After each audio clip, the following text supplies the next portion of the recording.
Bahaitsu, madume gafeli. Your eyes are still firmly glued on the best show ya Diski, Momo Mzansi.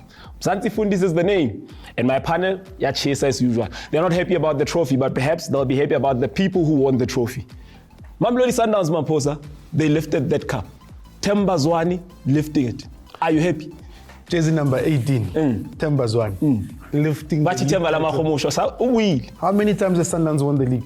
15 times. When are you talking PSL era? Sundowns has won the league 18 times. Lifted by Jersey number 18. Themba Shikabalazwa.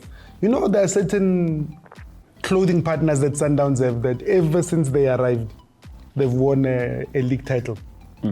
And you must win this thing, man. Let's have a year. Someone said Mamposa league is not a food parcel. No. You see, and the thing is, jokes aside and banter aside, you've got to look at it's a marathon, and you've got to be consistent. You can't have 3 games and then think that you've won this thing. It must, because another record. Sundowns has won every single home game. Some of us have not tasted defeat at home. Loftus, Lucas Muribe, 3 points have been delivered by everybody. Congratulations. Thank you, sir. Lufuno, it seems like you have order for that. Why are you humble so? Champion almost big fitting noli. Yeah, it was my time. Now it's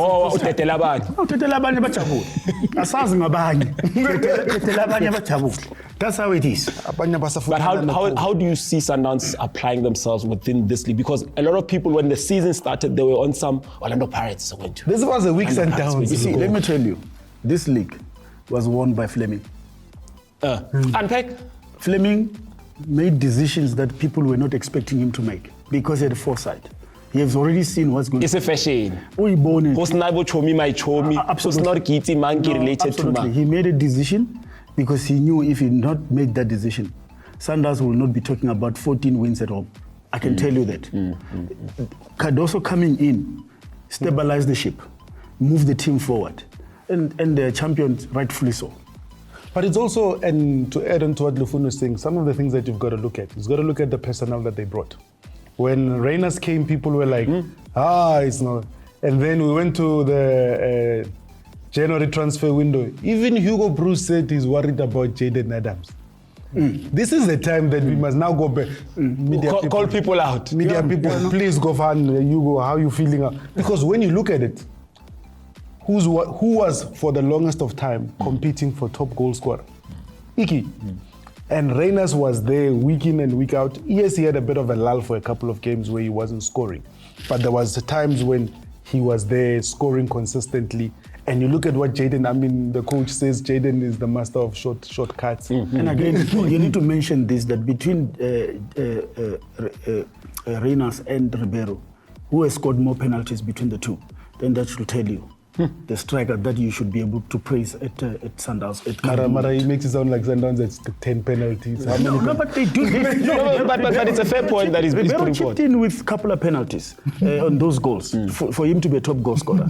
If you to look at that and look at Rayners' penalties that is taken, you will see the balance. Well, actually, Funo, just to supplement on what you're saying, there was a season where Peter was chasing Collins Mbesuma's record, and he didn't take penalties. So, and a lot of people were arguing that had he taken the penalties, perhaps maybe it could have... The same as Nukovic, when he missed out. He scored all goals for Kaizer Chiefs without scoring a penalty. So it's a very important point. Yeah. Let's have a look at a player now that was a lot of people threw tomatoes, I'll say, for lack of a better word, because Mamu insult, this is not a player worth 60 million. He's coming to the party now. Yeah. Mara, is it too late for him to come to the party? Right? You see, and you've got to always remember from a Sundowns perspective, you've got to be able to say it shouldn't just be for one season. Is he settling in? Because look at Ribeiro last season. Did he set the stage alight? People will say, you just got as a Brazilian, yes, he chipped with a goal here. We saw the qualities, but this season has been the season that he's actually come to play. And now when you look at Salesu going, he's chipped in. And when you have a goal contribution of 10 plus in the league, you've got if you look now, last season leading goal scorer, Chief, the man is battling to get to 10 goals. Yeah. Because of what's happened. But, speaking about that very same leading goal scorer, which allows us now to transition into the conversation that I want us to speak about, he scored a very important goal that put this very same Sundowns in this final. And a lot of people think it's because of the semi-finals and what, but you look at when they were having that struggling period with Mangoba, that goal that he scored away from home, coming from the bench, Kamanyema. And Cox, I've got to be able to say, there's a difference between the Sundowns, which was supposed to be the weakest Sundowns. Cardoso has showed us how can Sundowns play the moment. Because Sundowns was very good, they would dominate you and they would be able to have the ball and ball position. But the moments, I mean, Sundowns now knows how to suffer without the ball. I know Bra Obza, Limweme, they always give me a hard time when I say, if Cardoso has to haram this thing, he will haram it, he's got no problem. Only the templates apart. He can be able, if you look, he doesn't need to dominate with the ball. He can be able, players know how to be defensive minded. And when they need to be able to go forward, they're able to go forward. I mean, classic game for me was Sundowns versus Orlando Pirates at Loftus. Sundowns were on the back foot. If you look at all the goals that Sundowns scored, they were all coming from transitioning from an Orlando Pirates attack. In the past, Sundowns has to be able to play out from the back and be able to give you time. But now, if they can move the ball aerially, they will move it. If they can move it quickly, they can. If they have to build from the... Mara, there's a player that we don't give credit to. Short man. And I hope I say it right so that commentators don't have a fight with us. Marcelo Allende. Marcelo Allende. Well, we're speaking about Marcelo, but when I was speaking about Peter earlier on, you nodded your head. Let's talk about the Champions League final that's coming in and the amount of players that are on form right now for Mamelodi Sundowns. Could this be a good sign for Sundowns in general? Yeah, most definitely. This is for Sundowns to lose. I can tell you now. Yeah, the final is for Sundowns to lose. Sundowns, they've got everything going. They've just won the league. The confidence is high. Their best player is back. He's fit. The coach is managing him well. The coach says that... Our best players back. Our best players No, forget about Ribeiro. Forget about Ribeiro. I'm talking about a player that can play moments. He's a Machine. It's a player everyone doesn't see. It's a player for big games. He makes things happen, you know.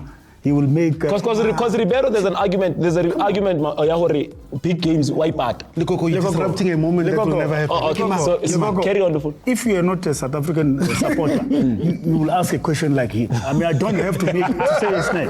You know, Mshishi Zwane, you know, he's a top-class player, you know.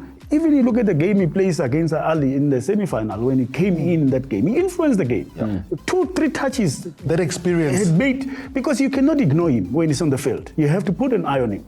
He can easily pull players and open spaces. So he's there, you know, to give Sundowns an extra gear. Of course, you can never rule Shalulile out. Let me tell you about Shalulile. He can go 3-4 games without scoring. But when he comes to the party, he will score important goals for you, Shalulile. Sundowns got ample attack that they can use. I mean, there's Ribeiro, there's Rayners. I mean, but as long as the short man is there, but also, Cox, what's important is that everybody carries form into this. Because when you look at Ribeiro, he's scoring. You look at Rayners, he's scoring. You look at Allende, you look at the midfield, you look at Jaden. And you kind of... It gives the coach a headache. It's a good headache to have because in the past we had Tebogo Mokoena who was injured at I remember against the Swallows, And then you look at it, but now you've got a team that's fully fit, that's ready to be able to go out. The only thing that Sundowns has to do in this game is to make sure that they shut their back door because that team, I can tell you now, Pyramid is very, very dangerous. If you're going to play and think that you have won the game, they've got snipers, and you cannot ignore Mayele.